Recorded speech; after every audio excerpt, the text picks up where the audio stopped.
Aquí en la Biblia hay una historia de un papá que pasó un momento de mucha dificultad. Y esa persona se llamaba Jairo. Yo no sé cuántos han escuchado en la Biblia hablar de este personaje Jairo. Tampoco se habla mucho de él, pero hoy día vamos a leer, yo quiero leerles a ustedes el libro de Marcos, el capítulo 5, el versículo 21, y de ahí nos vamos a saltear unos versículos. Vamos a hacer un salto, porque dentro de esta historia hay otra historia, que es muy hermosa también, de una persona, de una mujer que padecía de una enfermedad por muchos años, y había ido a médicos y no había sido sanada. Había invertido todo su dinero para sanarse y la enfermedad seguía y seguía y seguía por tantos años. Y la Biblia habla aquí en esta historia de esta mujer. Así que es muy hermosa la historia, pero hoy quiero hablarles de Jairo. Así que vamos a saltar algunos versículos donde se muestra esa historia. San Marcos, el capítulo 5, el versículo 21. Dice la palabra del Señor: pasando otra vez Jesús en una barca a la otra orilla, se reunió alrededor de él una gran multitud y él estaba junto al mar. Y vino uno de los principales de la sinagoga, llamado Jairo, y luego que le vio, se postró a sus pies y le rogaba mucho diciendo: mi hija está agonizando, ven y pon las manos sobre ella para que sea salva y vivirá. Fue pues con él y le seguía una gran multitud y le apretaba. Y ahí vamos a saltar unos versículos más para obviar la historia de la mujer y vamos a irnos al versículo 30.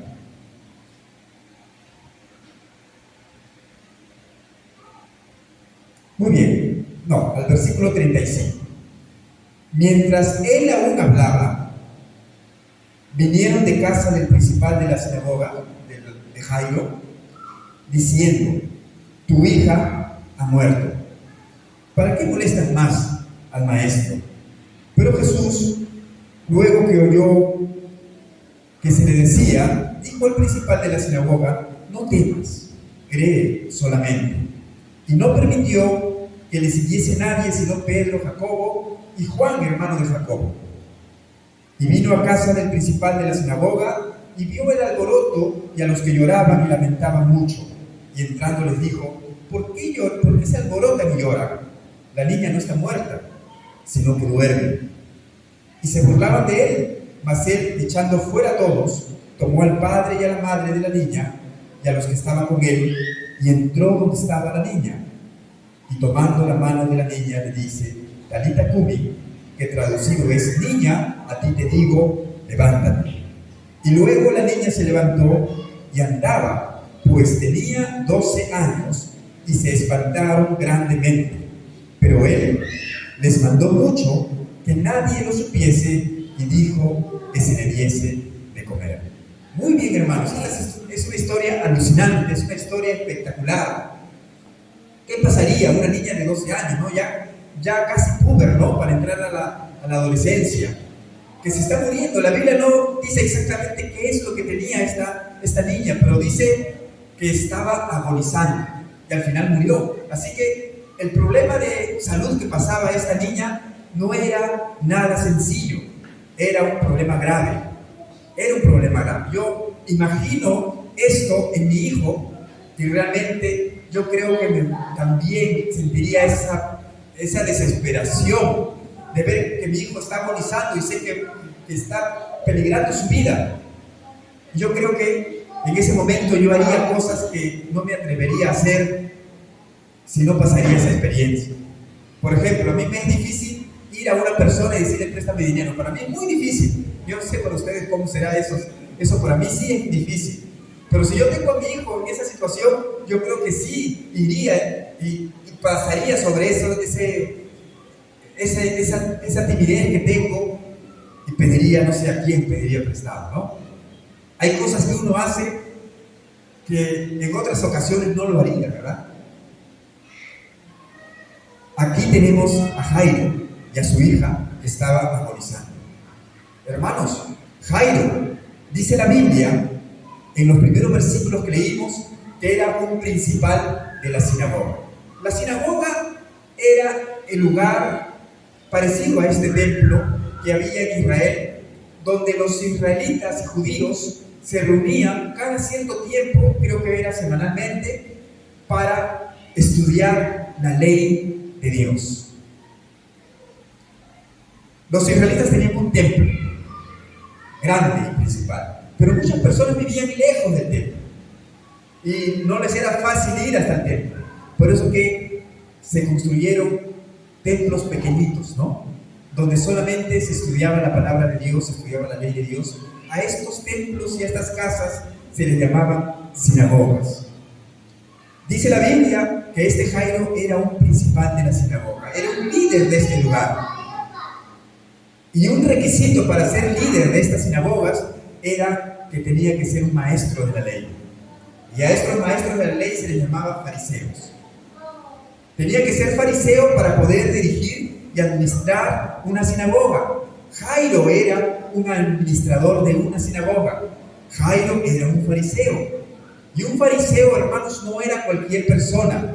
Un fariseo era una persona muy reconocida en la sociedad.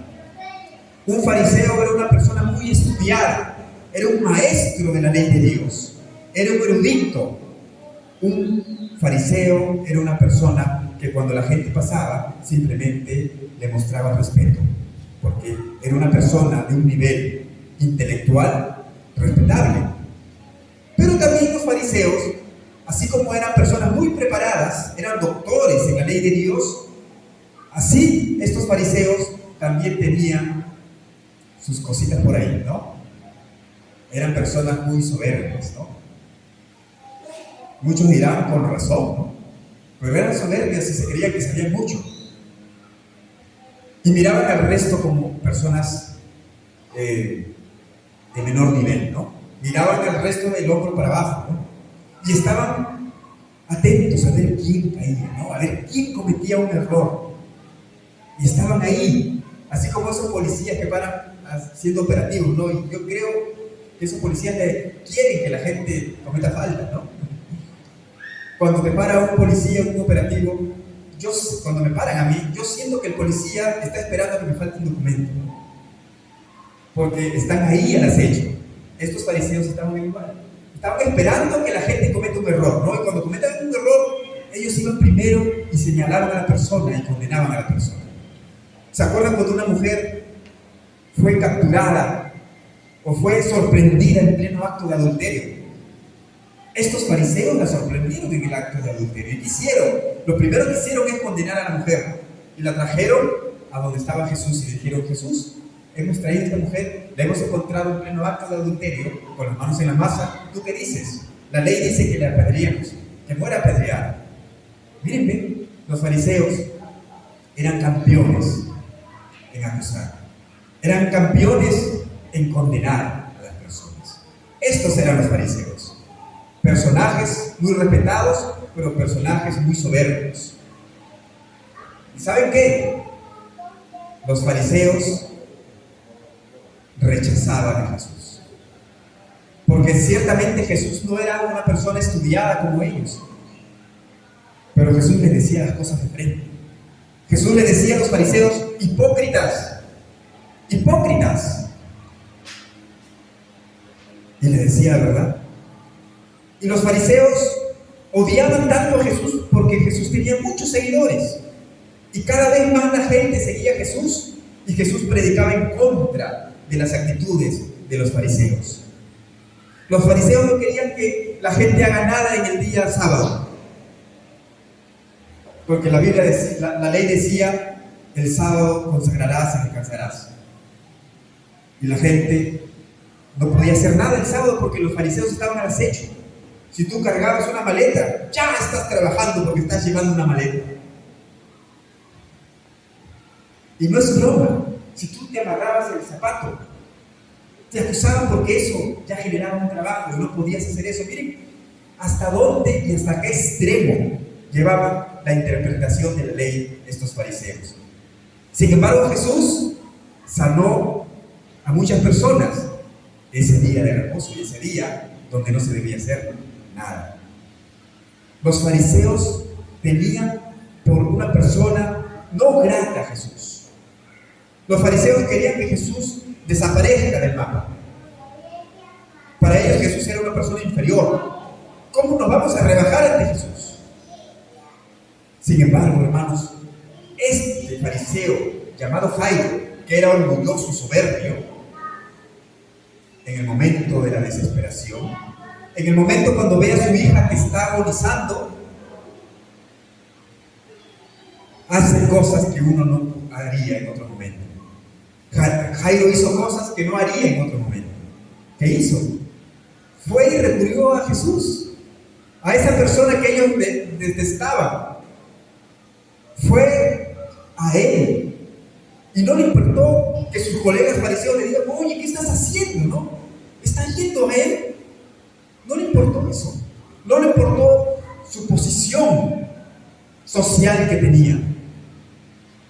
Y no fue a Jesús de manera privada, hermanos, fue de manera pública, donde toda la gente le veía, donde toda la multitud podría decir: mira, está Jairo el fariseo, miren, está yendo donde Jesús. Él no le importó nada. ¿Por qué? Porque su prioridad estaba, ¿dónde? En su hijo. Estaba agonizando, hermanos. Así que esto es la historia que la Biblia nos muestra, a un padre desesperado, pero según hemos leído, un padre desesperado que Jesús le tendió la mano. Jesús, a pesar de que Jesús sabía quién era, a pesar de que Jesús sabía que ellos detestaban a él, Jesús no le importó, sino que Jesús les tendió la mano y resucitó a su hijo. Le quitó ese dolor, le quitó ese problema de encima. Jesús atendió su necesidad. Jesús le dijo a Jairo: no temas. ¿Qué cosa? Cree solamente. Y ahí está el secreto de cómo podemos nosotros salir victoriosos de cualquier problema que tengamos. Cree solamente, no temas. Pero cree solamente en Jesús. Cree en Él. Acá, en el versículo 23, vamos a notar que Nicodemo le rogaba mucho a Jesús y le decía: mi hija está agonizando, ven y pon las manos sobre ella para que sea salva y vivirá. Yo he notado tres cosas en Jairo. Nicodemo también era otro fariseo, que también fue a Jesús, pero esa es otra historia. Yo he notado tres cosas en Jairo.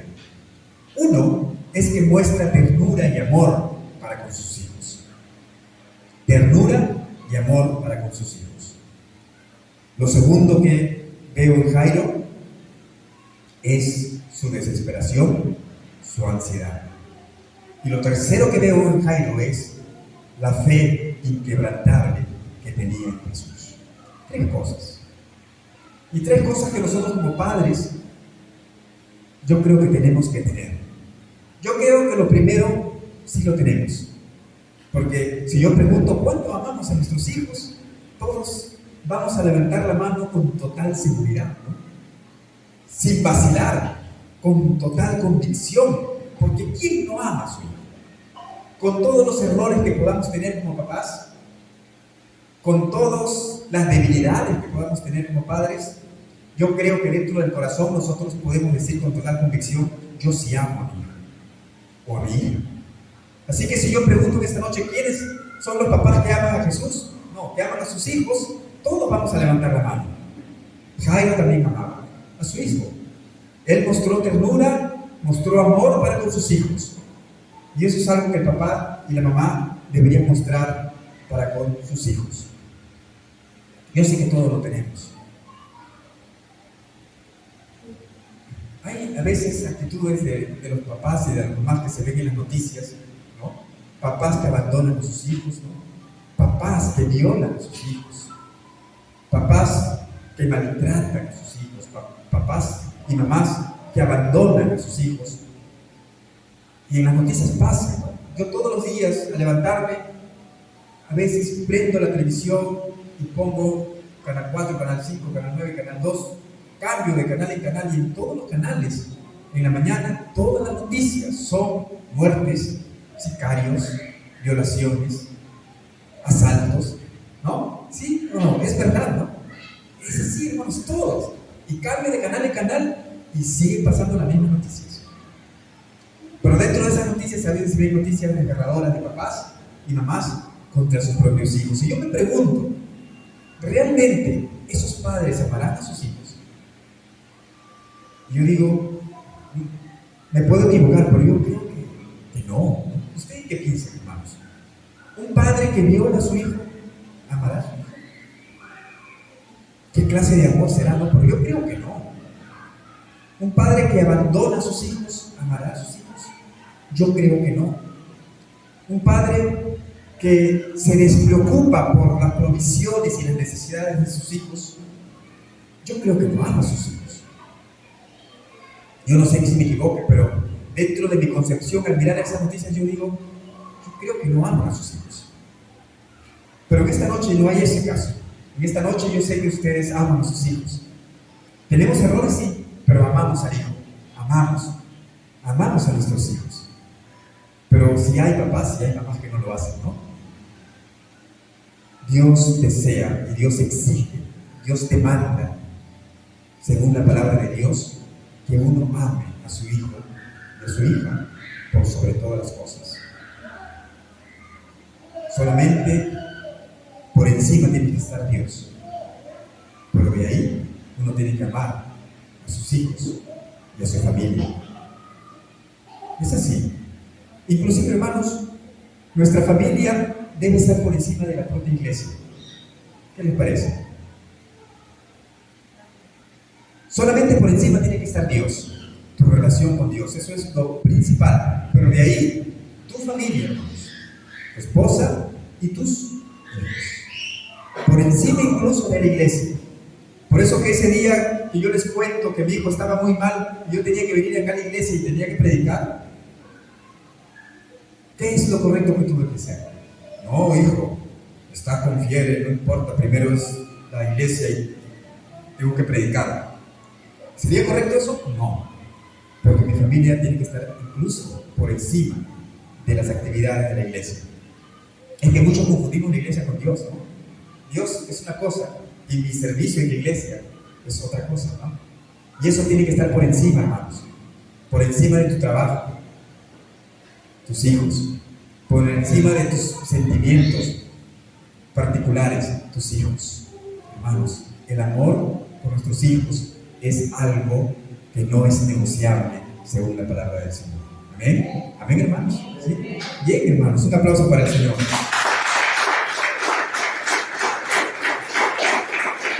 Yo les felicito, hermanos, porque sé que ustedes aman a sus hijos. Amén. Ustedes aman a sus hijos, hermanos. Ahí no hay ningún cuestionamiento. Pero hay dos cositas más que vi en Jairo, ¿no? Y uno era la ansiedad y la preocupación y la desesperación cuando tenía a su hijo en peligro, ¿no? Y esta desesperación hizo que Jairo haga cosas que en otro momento no lo iba a hacer. Y eso es algo que nosotros también tenemos que tener. El dar el todo por nuestro hijo con tal de asegurar su bienestar. Y no solamente cuando nuestro hijo está en peligro de muerte, sino cuando nuestro hijo necesita algo. La provisión que tiene que dar el papá y la mamá tiene que estar como una de las prioridades de nuestra vida. El alimento, hermanos, la educación. Pero no solamente eso, sino el tiempo que tú le dedicas a tu hijo y a tu hija. El tiempo que le das, el tiempo de calidad que le das, es importante, es importantísimo estar a solas con tu hijo y tus hijos y poder darle un tiempo de amor, de calidad, de sostén emocional al hijo. Eso es importante, hermanos, y si eso no lo hemos estado haciendo, yo creo que es importante que nosotros podamos considerar ese detalle en nuestras vidas. Yo he aprendido a hacer algo conmigo, algo que se ha vuelto rutinario y en costumbre, ¿no? Yo salgo con mi hijo, no todos los días, pero yo creo que casi todos los días, en la noche, a la calle con él. Mi hijo le dice a ese detalle, le dice: papá, nos damos una vueltita. Eso es lo que dice mi hijo. Ya le puso nombre, ¿no? A eso. Nos damos una vueltita. Y yo le digo: ya, hijo, estoy cansado. Ya está bien, más tardecito. Y la verdad que salimos casi todos los días, promedio de las 10 de la noche, antes que se vaya a dormir, ¿no? Y salimos a darnos una vuelta. ¿Y qué hacemos en esa vuelta, hermanos? A veces converso con él en algunas cosas de su colegio. A veces me hablo un poquito para que él me cuente las cosas que pasan en el colegio. Le pregunto cómo le va. Pero hay momentos que no conversamos nada, hermanos. Salimos y la vueltita significa dar una vuelta a la manzana nada más. Y nos sentamos en la vereda de la espalda de mi casa, nos sentamos y simplemente conversamos de cualquier cosa, ¿no? El árbol que está parado ahí: papá, ¿y ese árbol cuánto tiempo tendrá? Ese árbol tiene años. ¿Sabía que hay árboles que tienen más de 100 años? Y conversamos de cualquier cosa que pase por ahí, ¿no? No conversamos nada importante, pasamos 10, 15 minutos, 20 minutos a veces, y nos paramos y regresamos a la casa, y él se va a dormir feliz. A veces no conversamos nada, pero lo interesante es el tiempo de calidad, el tiempo que tú le das a tu hijo para que haya esa compenetración. Eso es darle estabilidad emocional a nuestro hijo. Eso es parte de la provisión, hermanos. Es parte de la provisión, porque la provisión no solamente es material, sino también es emocional y es espiritual. Así que, hermanos, papás, les aconsejo, si tienen hijos ya más o menos grandecitos, practiquen eso. Salgan por ahí, ¿no? Invítenle una galletita, algo, coman de la misma galletita, compartan. Y ese compartir, que tú compras un paquetito, o que tú tengas más dinero para comprar 2 paquetes, compra uno nomás, para que tu hijo lo abra y tú saques del mismo sobre que tu hijo está sacando, ¿no? Eso ayuda a que tu hijo tenga una provisión espiritual y emocional. Es importante. Si no lo estamos haciendo, háganlo. Papá y mamá. Ambos. Así que, bien. Y lo otro que bien Jairo es que tuvo confianza y fe en el Señor, en Jesús. A pesar de que los fariseos veían muy mal a Jesús, en esta ocasión, cuando Jairo vio a su hija gravemente en peligro de muerte, él fue, pero lo rescatable de Jairo es que confió en Jesús. Con total seguridad, Jairo le dice a Jesús: pon tus manos sobre ella para que sea salva y viva. No le dice: pon tus manos sobre ella y vamos a ver, ojalá que pueda salvarla. No, Jairo fue la segura: pon tus manos sobre ella y vivirá. ¿Por qué Jairo estaba tan seguro y tenía tanta fe de que Jesús iba a salvar a su hija? Antes de esta historia, vemos que Jesús hizo otro milagro. Antes de la historia, antes que Jairo se encuentre con Jesús, Jesús estaba caminando con sus discípulos y se apareció un endemoniado. Un endemoniado que tenía muchos demonios dentro y vivía una vida de miseria. Y Jesús lo libertó. Y cuando esto pasaba, la fama de Jesús iba en aumento. Jesús se estaba haciendo cada día más famoso, se estaba convirtiendo en la persona que todos conocían, que ese Jesús es el que sana, ¿no? Ese Jesús es el que va y le pone las manos a un ciego y recobra la vista. Ese Jesús es el que sana a los paralíticos, es el que sanó a un leproso. Entonces Jairo tenía cierta fe. Y miren, hermanos, cómo es Dios. Cuando Jairo le dice a Jesús: Jesús, pon tus manos sobre ella para que viva, Dios le manda una experiencia más a Jairo para que Jairo fortalezca aún más su fe. Cuando Jairo le está diciendo a Jesús que vaya a su casa para que sane a su hija, en ese momento una mujer le toca el borde de su manto a Jesús, y Jesús dice: ¿quién me ha tocado? Y era una mujer que padecía una enfermedad por 12 años, y Jesús la sana. ¿No creen, hermanos, que esa experiencia Jairo la vio y dijo, oh, sí sanó la mujer, va a sanar a mi hija? Esa experiencia quizá la llenó de mayor fe a Jairo. Y cuando están yendo a la casa, Jairo está lleno de fe, diciendo, sí, Jesús le va a sanar, ¿no?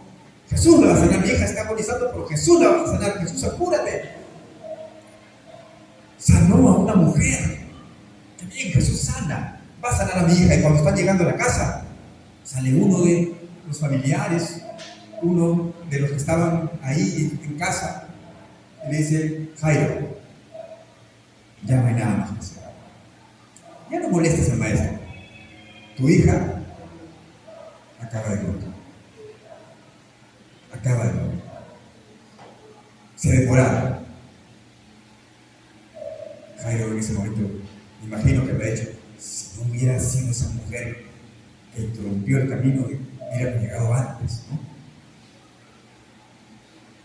¿Qué cosa habrá pasado por la mente y por el corazón de Jairo en ese momento, cuando le dijeron, ya no hay nada más que hacer? Tu hija ya murió, ya no molestes al maestro. Y encima veía las personas que estaban llorando y gritando y se lamentaban. Y Jairo se vio entre la espada y la pared. Por un lado estaba su fe en Jesús, y por otro lado estaba la realidad, estaban los comentarios de esas personas. Ya, ¿para qué molestas a Jesús?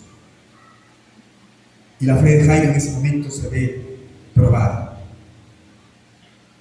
Es difícil, hermanos, a veces, cuando vemos las circunstancias desalentadoras, es difícil a veces mantener la fe en Jesús, mantener la fe en Dios.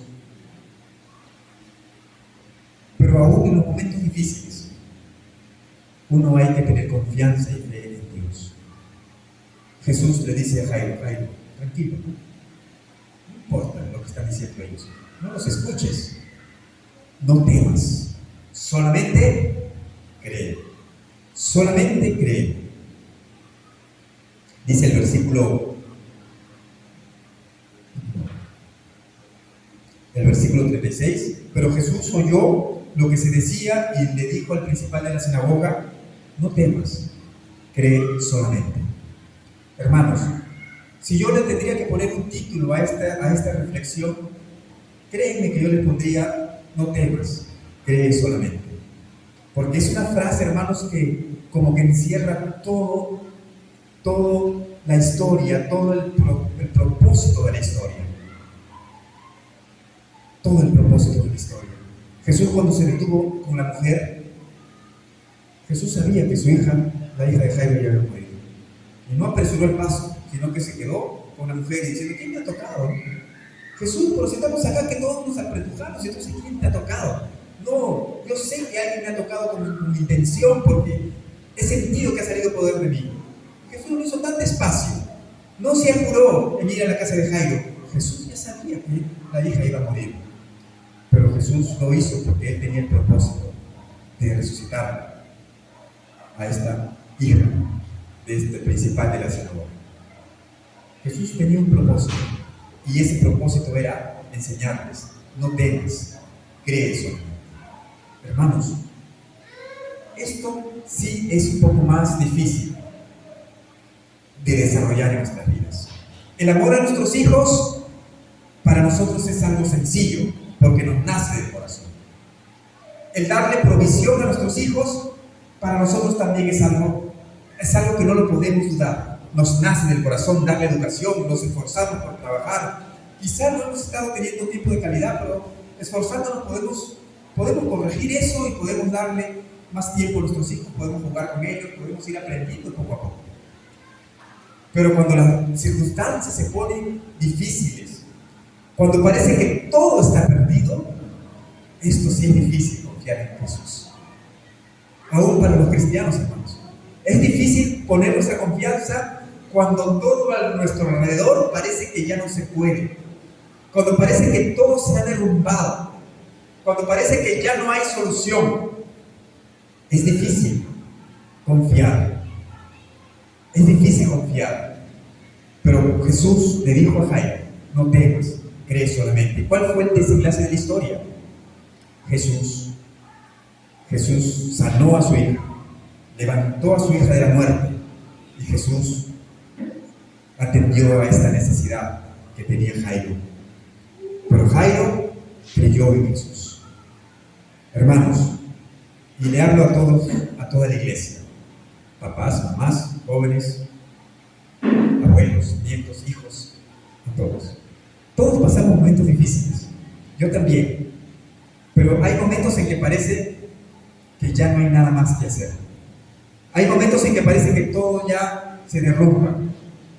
Hay momentos en que parece que ya no podemos más, en que todo tenemos que tirar o que tenemos que darnos por vencidos.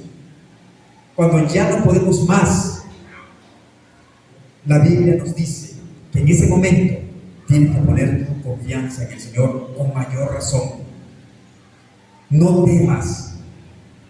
Hay solución a los problemas. Hay solución a las dificultades. Dios es la solución. Dios no es parte del problema. Dios es la solución. Sea cual sea el problema, hermanos. Cometas lo que hayas cometido. Tengas el pecado cualquier pecado que tengas, y que tú pienses que ya no puedes. Tengas el vicio que tengas, y que tú piensas que ya no puedes. Dios es la solución. Dios es la solución, hermanos. No hay solución más alentadora que venir a los pies de Jesús. Y a veces eso hace que nosotros tengamos que dejar ciertos prejuicios. A veces nosotros queremos venir a Jesús y decirle: Jesús, sí, tienes razón, voy a venir a tus pies. Pero a veces hay cosas que nos impiden hacerlo, nos impiden acercarnos a Jesús. Y a veces es nuestro propio orgullo, ¿no? Porque decimos: no, para otra ocasión, todavía estoy bien. A veces es la falta de tiempo, a veces es simplemente la dureza del corazón. Pero Jairo, hermanos, dejó todo. Jairo dejó todos los prejuicios y se acercó a Jesús cuando tenía una necesidad. Tenemos que acercarnos a Jesús, hermanos. Es algo que nunca te vas a arrepentir. Es algo que tú lo vas a hacer y vas a decir: es lo mejor que he hecho, es la mejor decisión que he tomado.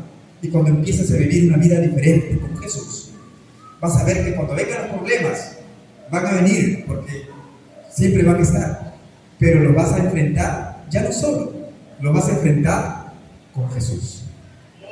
La vas a enfrentar con la ayuda de Dios. Lo vas a enfrentar con la fortaleza de Dios. Y cuando te sientas preocupado, cuando te sientas ansioso, cuando te sientas temeroso, la Biblia te dice simplemente: ora a Dios y presenta esas peticiones ante Él, y la paz de Dios va a inundar tu corazón. Pero es necesario que nosotros nos acerquemos al Señor.